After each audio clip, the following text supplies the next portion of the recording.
So we now know who the INEC has announced as winner of the election in Nigeria, and of course that is Mr. Bola himself, Bola Tinubu. The 70-year-old. Yes. He won. Now, let's very quickly touch base with our colleague Kayla Megwa, who is a broadcast journalist at Channels TV Nigeria. We heard from her yesterday. Let's see if we can get an update on how things have been unfolding. Kayla, good to have you. How is Nigeria responding to the announcement? Hello, good morning. Can you hear me? Yes, we can, Kayla. Tell us how Nigeria is responding to the announcement. Well, we woke up, a few of us woke up to the announcement. Some people stayed up all night to hear this particular announcement. Well, it's one of those situations where, we basically are watching to see how it all unfolds. The congratulations to Asiwaju Bola Ahmed Tinubu. He has been announced as the winner of the 2023 general elections. We did see a lot of people upset about this announcement.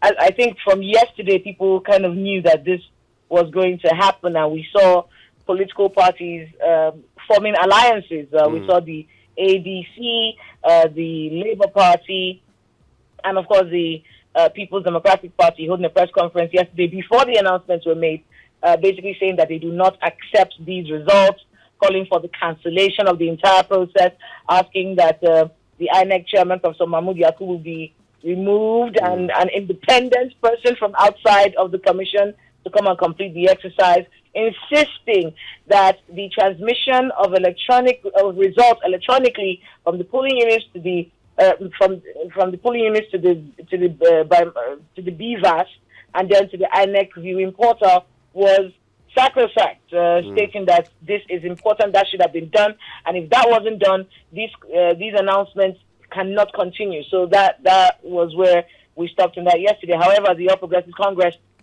did have their own press conference yesterday as well, and I think at the time when they had it, maybe the feelers had already started coming in that they were probably going to win the contest or so. And we actually saw the All Progressives Congress yesterday speaking up and saying, that part of the Electoral Act that talks about the electronic transmission of results is not actionable by law. That is the argument. So we've got lawyers now debating whether it is actionable by law or if it's not actionable by law. But while all of that is going on, there have been calls for redress. It's most likely that our judicial system, especially the courts that look at electoral matters, they will probably be swamped after this election. We're seeing people already getting ready, getting geared to start these processes, asking for redress in the courts of law. But that's basically where we are right now. We're still mourning. People are still calm and watching to see what happens today. There's celebration in the camp of the All Progressives Congress, and many people with hopes that if Mr. Bola Ahmed Tinubu comes into office, he is president-elect, if he will be able to keep the promises that he made to the Nigerian people throughout his campaign. One of the feelers that we're getting from the nation really is the fact that there is a need for unity, and that unity is important. The lines on which the Nigerian people have been divided in recent times is scary even. It's unbelievable how many Nigerians have forgotten to put the country first.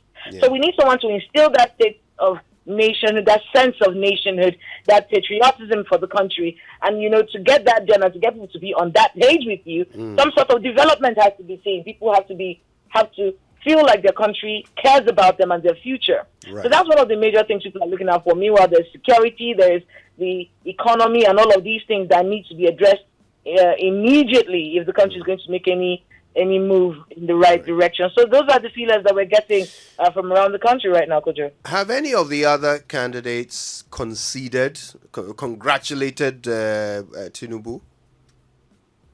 Not yet. We're actually watching out for that. Not yet, not to my knowledge at least, but not yet. I checked to see if we would see those kinds of comments coming out from political parties, but no, not yet. Right. Not yet. Now, how unusual is it? This party, APC, has now won a third election in a row. How common is it for a party to retain power beyond the 8-year term of one particular president? Well, it's not very strange. We had the People's Democratic Party in power for quite a long time. We had Obasanjo and Yaradua and Goodluck Ebele Jonathan. President Muhammadu Buhari came in with the APC and he did 8 years, and then the APC has won the election. It's not very strange. In many ways, incumbency in Nigeria is difficult to break, which is the reason why in 2015, when the elections were held, it was a shocker to the People's Democratic Party that their candidate did not win. That at the time was Goodluck Ebele Jonathan. So incumbency in Nigeria is pretty hard to break, if we're being honest. However, what this election has done, it has opened up the minds of Nigerians to the fact that we're not just running an APC or a PDP government. The Labour Party must be celebrated, really, for the impact that they had in this election, because many people underestimated the Labour Party. Remember, at the time, its candidate, Peter Obi, was a member of the People's Democratic Party. When the primaries for the People's Democratic Party held, and he wasn't given the ticket, Labour Party asked him to come, and they gave him the ticket to run as presidential candidate of the Labour Party. And at the time, many people underestimated him. They thought he wasn't going to make any headway. They thought, his supporters are only on social media. But it has shown beyond a reasonable doubt that it is possible for an election to determine what the thinking of the people on a general scale is. And it brought a lot of young people were interested in this process, made up their minds that they were going to vote in this election and show that they want a change in their country. So it was a very interesting exercise, and this monopoly that we have experienced over the years has been broken officially with this election. Thank you to you for bringing us up to date. I wish we could talk more. Time is up, though. Maybe we'll catch up a bit later in the day. Kayla Megwa, broadcast journalist from Channels TV, Nigeria. Yeah, all right. So that's how it's unfolding. He won with the lowest votes margin. Yes. Since Nigeria returned to electoral politics. Very close election.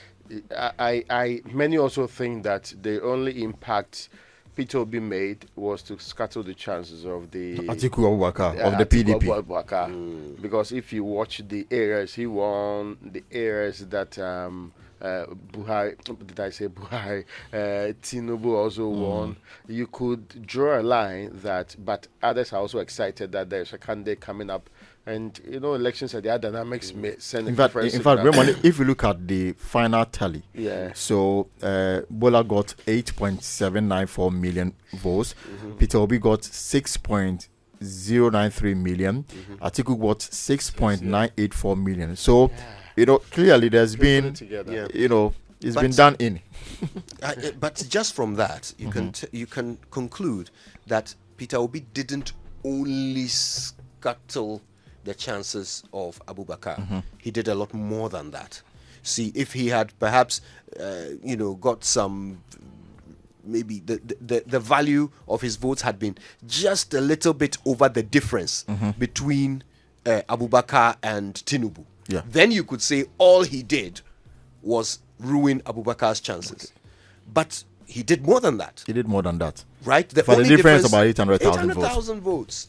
That is massive. So he has actually emerged, as a contender, and we wonder what that means for the future of politics in Nigeria.